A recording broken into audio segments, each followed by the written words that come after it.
Hello there.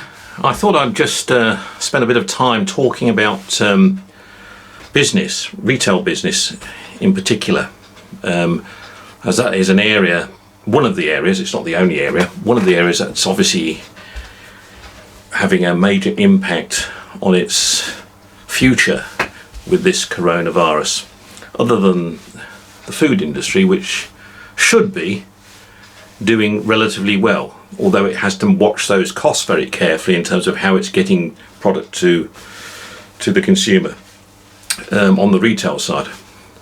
On the wholesale side, I think we're really doing an appalling job in the UK. Generally, I think Booker have started to lose their way a little bit as well. Makro no longer exist in the environment here, as they were taken over by Booker. And the other independent wholesalers, I'm talking about in food generally, are also struggling at the moment, including the beverage side, the drink side. Looking at South Africa and South Africa's performance, obviously with the coronavirus, they're all suffering greatly. Shoprite is still the number one player when it comes to food retail in South Africa. So although they're affected, they're still way ahead in terms of volumes, sales, and obviously returns. But I'm very disappointed with my old company, Massmart. They have just hit bad result after a bad result. They now have a new chief executive, an American guy who I don't know much about really. He's not been there very long. Joking at one point, he's obviously good because he comes from the Thunderbird school, so he's been flown in. And speaking of which, I always had a very, very concerned view on space cadets being brought into the retail industry when I was in South Africa, because you always knew when your staff complement was filling up with space cadets at head office. You knew the business isn't going to last that long. That was always a view. But yeah, getting back seriously, Makro, they're Massmart, should I say. It used to be just Makro. It's now a lot of other businesses in durable, semi-durables and food and everything else in retail as well as wholesale, plus buildings. It's got plenty of brands, and they're not just in Africa. They're in something like South Africa. They're in something like 14 other African countries. But their figures are down in. Their earnings are 150% down, 150% down. It's just, and that's before coronavirus even hits them. This is last year's results. And looking at the logic of the CEO, he's talking about pillars, of removing certain pillars and putting flattening structures in, and which has always been, in my view, it's always been the right route anyway, that where Massmart were going in the days when I was there, so I don't know what changed. But I also think he's so far removed. I look at his board of directors. I'm not talking about the executive level, I'm talking about the main board. I think 3 of them on there are Americans, apart from the accountant who's a South African. And I would assume he would have been American as well, had they could find an American who understands South African accounts. But it's a pretty poor show. And I'm thinking how the business is going to regenerate itself, because they're talking, again, good words on paper are wonderful things, but one of the strengths of Shoprite is in South Africa is always kept it simple. It was always a simple formula in terms of the offer to the customer. That's how they started, and that's how they are still today in terms of the offer they're giving customers. They hit the key lines to the main consumer in South Africa. And it's always been that way. So they'll always be the cheapest on cooking oil, on millie meal, on rice, on chicken, on, you know, I can run through the lines. Those are the products that are the number one KVIs in their shopping list. And bear in mind, 80% of your sales in a retail outlet come from 20% of your product lines, and they identify them very well, and they go out there and they flog them very well, and they just make sure that they are always out there with plentiful supply in the major lines, and they're always at the right price. They beat everybody else on those particular lines, and that's how they do it. It's a simple formula. I mean, I can remember talking years ago to Barney Rogert. Now, Barney Rogert, that's another, I'm bringing back to another business that we screwed up badly. Grand Bazaars. Grand Bazaars in the Western Cape was a fantastic family-run business for many years, run by the Saka family, or owned by the Saka family. Manuel Saka was a good trader and built the business up significantly.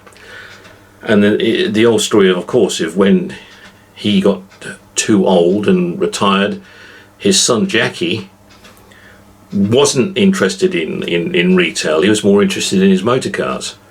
But he carried on in retail for a while, to a point where the business wasn't losing direction and not going anywhere. And he then sold out to the best player he could at the time. I think ShopRite did try and make an offer for it, but he wasn't going to sell it to ShopRite, who were the main competitor in the Western Cape at this point in time. Although Grand Bazaars were by far the first, and at the time with their recipe were probably the best, because Grand Bazaars had a unique range to offer their clientele. They had their food range, yes, but they also had a good non-food range in clothing and in hardware, and it was identified that way. So they had a great mix.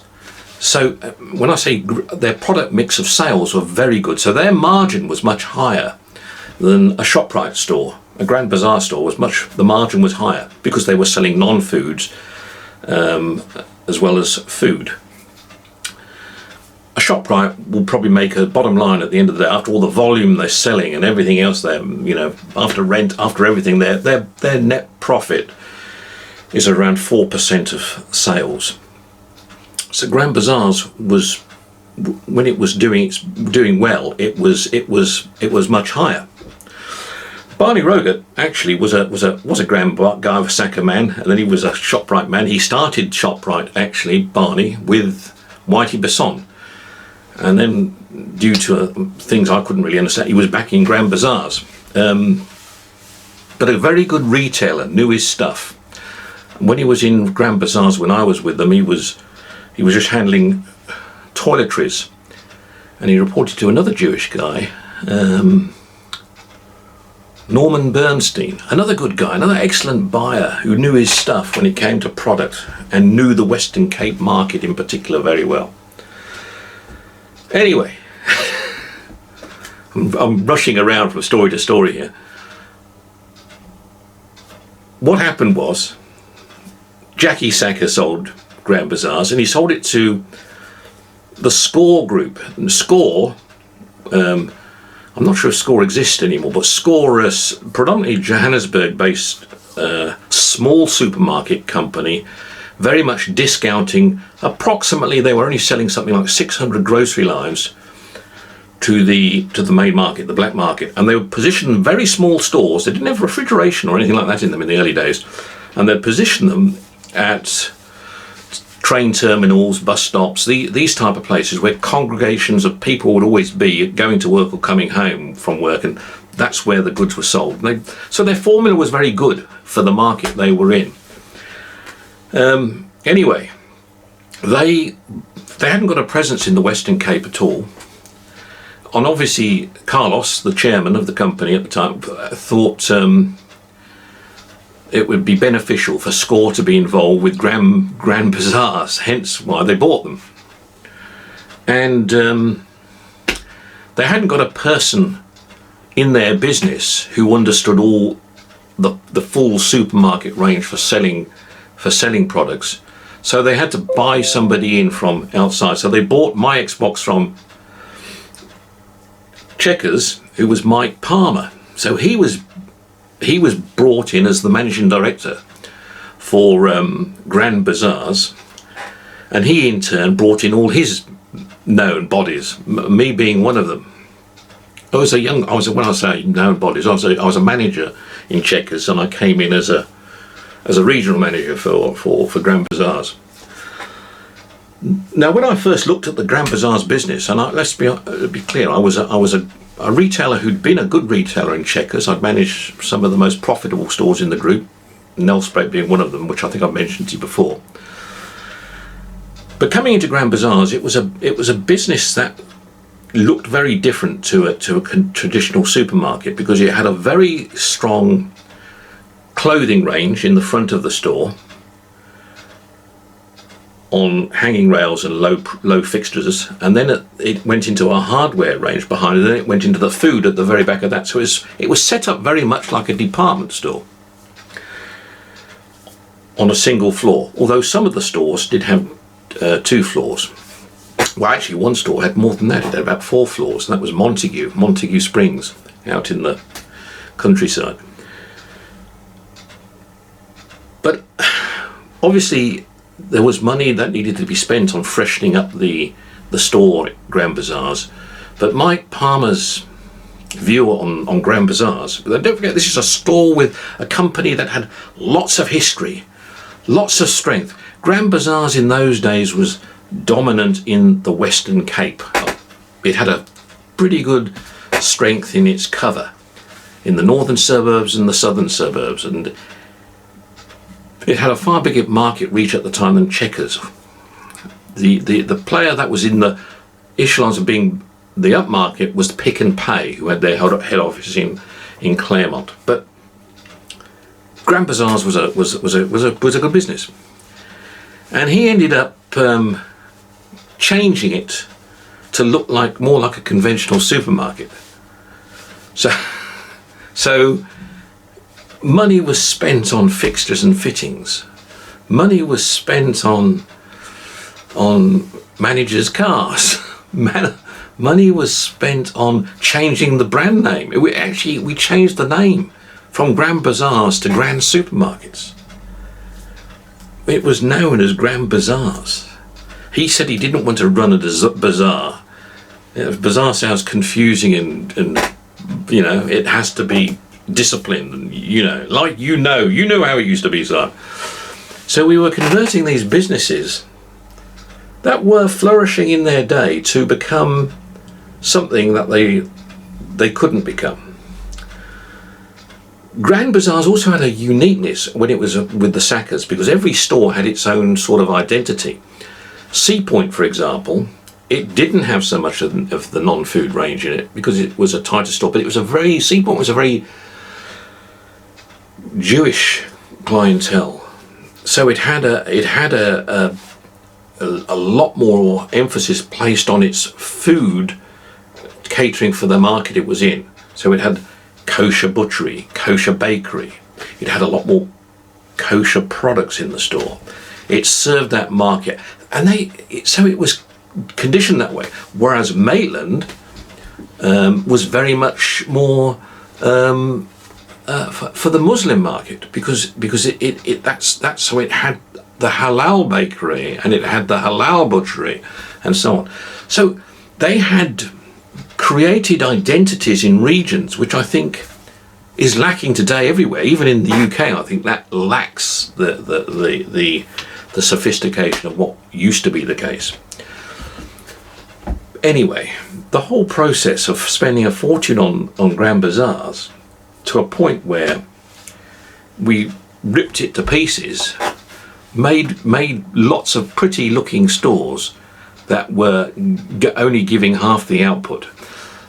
Certain people were the skillful people, Barney Roget's day, but the certain skilled people, like the guy who managed and bought the clothing with his clothing team, Peter, I can't remember his surname, someone will correct me.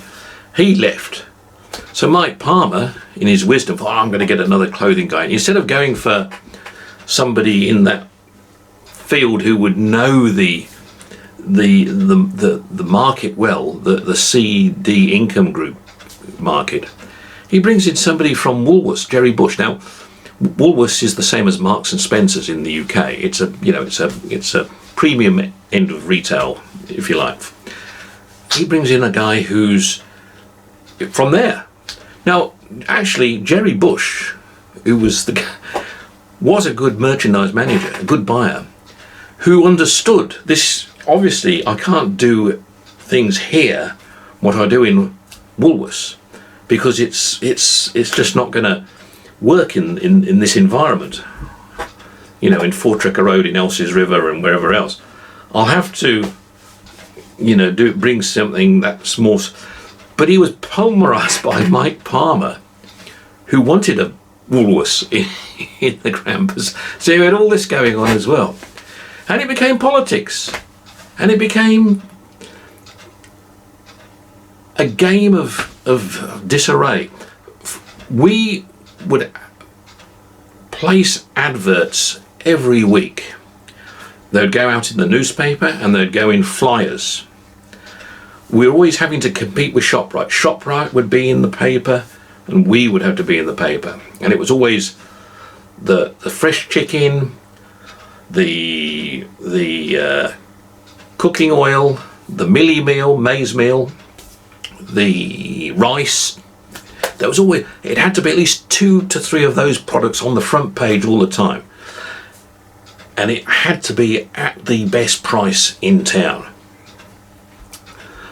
Of course, Palmer takes over the advertising with his other person he brings in, Arnold from Staden, who was from Macro, who was the merchandise director. And they started looking at more collecting advertising revenues on another scale.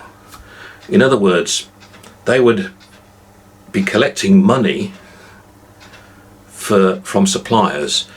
So suppliers were insisting their products must go on the front page of these ads that are going out every week. So Grand Bazaar started having fabric softener on the front page and products that were not KVIs for the CD income market that we were catering for. We were getting some money from the suppliers.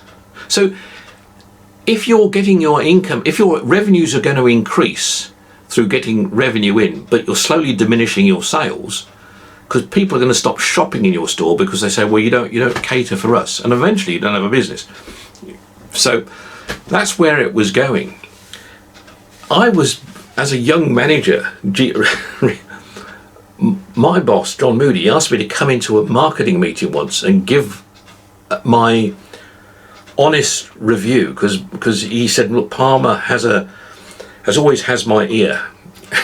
And he always listens to me because I was, doing a good job as a store manager around the country with Checkers. And I went in and I was honest. I gave an honest view. I put up a Grand Bazaar's the latest Grand Bazaar's advert, which I got off the leaflet, and the ShopRite one, and I just did a comparison, and I critiqued. I did a critique, and the Palmer flew at me aggressively and was. Anyway, he said, I don't know what I'm talking about, and that was it. And the whole thing was pushed under the carpet. And it was, and I never had the same relationship with Palmer after that, Mike Palmer then. And he was someone I had a good relationship with for many, many years, but from there on, it went a bit sour. Anyway, it didn't last too long, because then Mike just couldn't get it right, and SCORE could see he wasn't getting it right, so they pulled him out. This is after about 2 years, if that. And they put in another guy called Chris Burgess from SCORE, who was a SCORE man, nice, pleasant, quiet spoken guy, and he brought in his own accountant, an Indian chap called Prakash. I still had my boss there, the operations director, John Moody, who was a retailer from the UK, similar to myself, only older. So he kept me under control, as it were. And we became. I think got promoted. I became general manager for Grand, not just a regional manager. So we started structuring ourselves and working on the areas of the business that will give us the best return based on what we had. And we started focusing on the fresh food businesses. There was the produce, the meat, the bakery, the fish counter, and so on. And we started getting some success with it. But we were getting, again, we weren't getting it through quickly enough, and we were getting pressure, but pressure that we was gradually winning slowly. John Moody was taking a lot of flack, but he was winning the arguments, most cases, on the basis of how we were beginning to position the business to be better on all the fresh food elements. So we had food and fresh foods, and that was getting a presence in the marketplace. And then something terrible happened. John Moody had a car accident. He died, gone. And he was the core of keeping Grand Bazaars going, Grand Supermarkets as it was by then. And we said, no, this isn't going to work.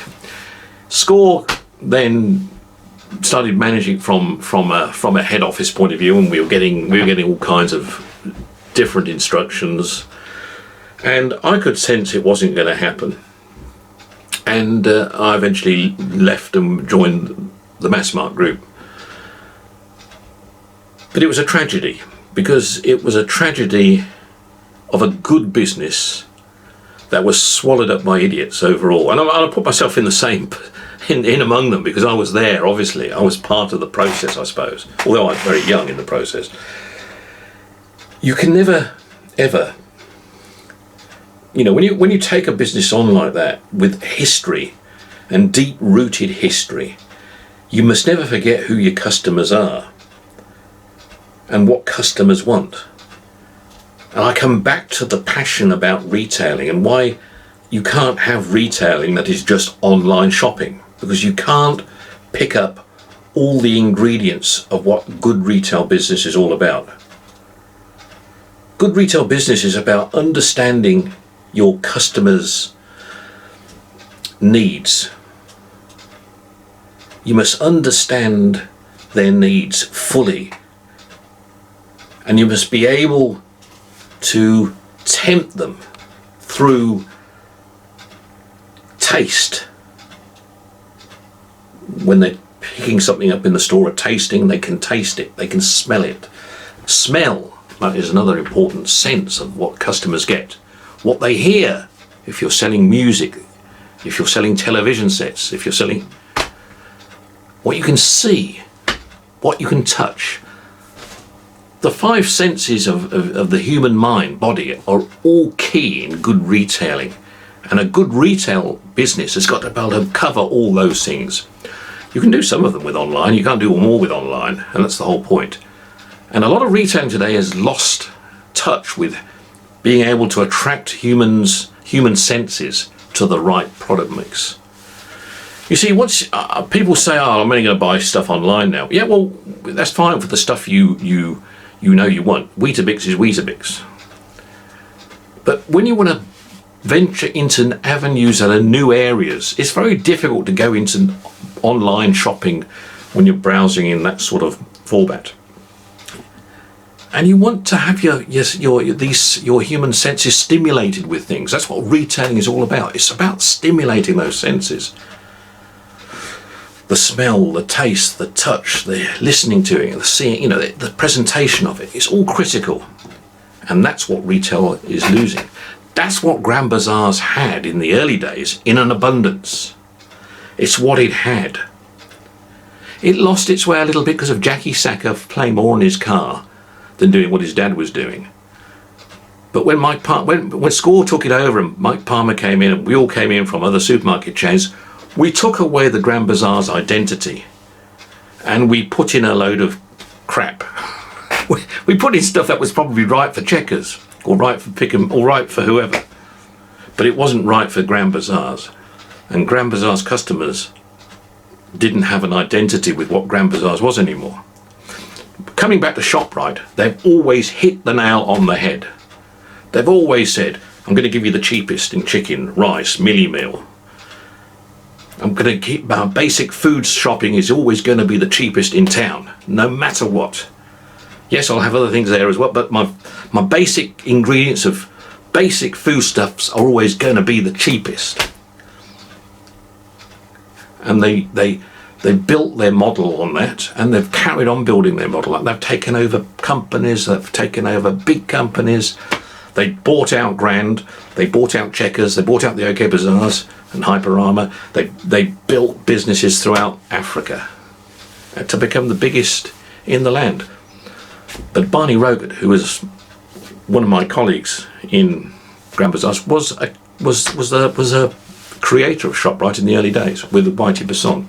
Anyway, the listening is the point. The people aren't listening. Now, getting back to Massmart, I can clearly see that the guys here are not listening to they're seeing numbers on performing badly on a sheet, on a spreadsheet, but they're not looking at the business. They're saying the country has been, but don't forget, I'm talking about before coronavirus. They're saying the business is under economic pressures. Well, in my time in South Africa, for 20 odd years, 18 years I was living there. Even then, we'd always talk about the market, the main market being under economic pressure. It's always been under bloody economic pressure. So don't tell me bullshit story about there's a certain amount of the pie that needs to be fed to the main consumer. If you're in that market where you're looking after the main consumer, look after the main consumer. Don't go off in other directions looking for other stuff. Don't give me lots of fancy words. Don't give me lots of fancy disciplines in vision and strategy. Get the basics right, what you're all about. They talk about we're going to make sure we are the cheapest out there for the main users, so they have more money to spend. Well, they don't have enough money to spend now anyway. So it's not about words on paper, it's about doing it. The only way you're going to do it is by walking through the streets of those areas your customers work in and make it happen. Listen to those customers and make it happen. Coming to macro wholesalers, we had a diminishing, and this is something I think customers have got to learn here in this country. There's a huge market out there in the UK now of people with no business at the moment, don't know what they're going to do going forward, haven't got an idea, haven't got a clue. Wholesale companies out there now that want to create business for themselves have got to start helping these small businesses. Macro in this country would sit back like this, because I saw it. I came over and spent some time in Macro, waiting for customers to come to them, basically. Waiting for customers to come to them. The market was not looking great out there, but they weren't thinking outside the box. What do I mean? Well, if you supply small businesses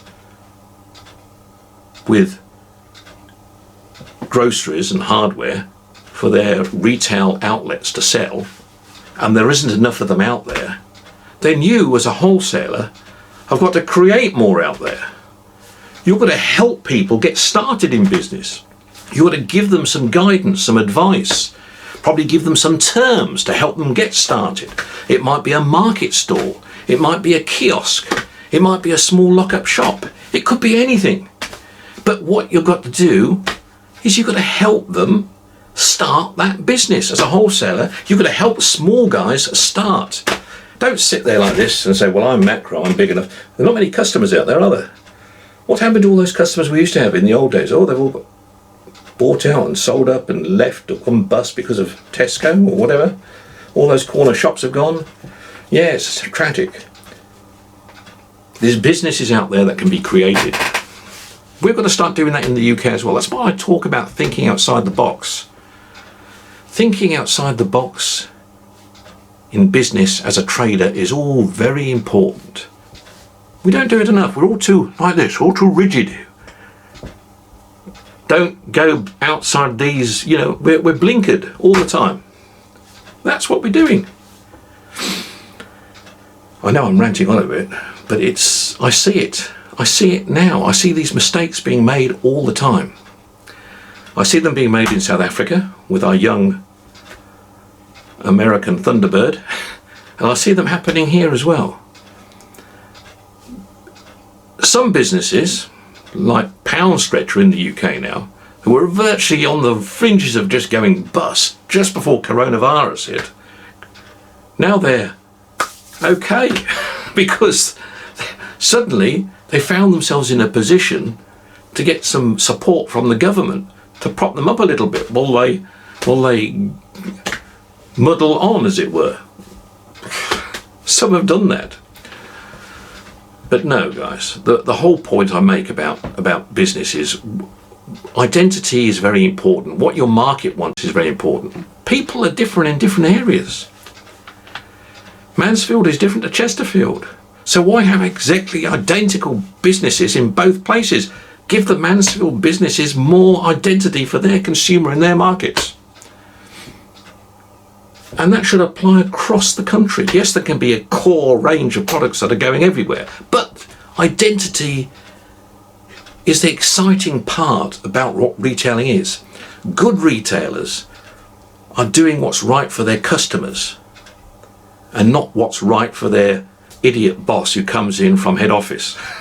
I always used to make a point, and when I was manager of Checkers Nelspruit, it was about the great thing about Nelspruit was it was 300 miles from head office, and if anybody, because it was right next to the Nelspruit is right next to the Kruger National Park, so it's like a holiday destination, a vacation destination. So because it was so far from head office, and because it was when people were going past it or pop in sometimes, they're in holiday mood. It was like, oh, hello, Simon. God, this little fan. I got away with doing what I wanted to do because I could. I was hanging Netlon from the sprinkler system and putting stock on it and doing this. I was doing what was right for the store in Nelspruit. I would have fights with buyers and ignore them. I had a fruit and veg buyer who wanted me to sell avocados, buy them from the Johannesburg fruit and veg market and buy them at a ridiculous price when they're falling off the trees in everyone's gardens in Nelspruit because of where it was, its position in the low veld area. It was you had to be bullish and make these things happen. It was how you work your business. But I tell you what, we had major profit in that business through managing it well, and we didn't have problems with it. We had cocktail party evenings where I even had the ops director Mike Palmer come in and give an opening speech, and I had to basically stand up and take over because he was he didn't know what he was saying or what to do. But that's how you take ownership. Your business has to become aligned with your community. That's what it has to have in it. And that's what the businesses don't have in this country. And that's what they don't have now in South Africa to a large extent. I can see in Massmart anyway. ShopRite, perfect. It's got his recipe right across the board. I suppose you could say that's what is right with Aldi and Lidl to some extent against the likes of the major supermarket chains over here to some extent. The discount offer they've got right. So the discount offer they've got right in Aldi and Lidl is exactly the same as what ShopRite have got. But wow, this has been a long conversation, I know, and probably very boring for those of you that aren't retailers. And I've probably covered the points I needed to, but I just want to say that when I hear people say, oh gosh, this coronavirus is nothing, what are we going to do when we finish? It's not going to be the same. Of course it's not going to be the same. try and make it be the same. Make it the way it needs to be going forward. Look out there, look at what's needed, and go and make it happen. Talk to you soon. Bye-bye.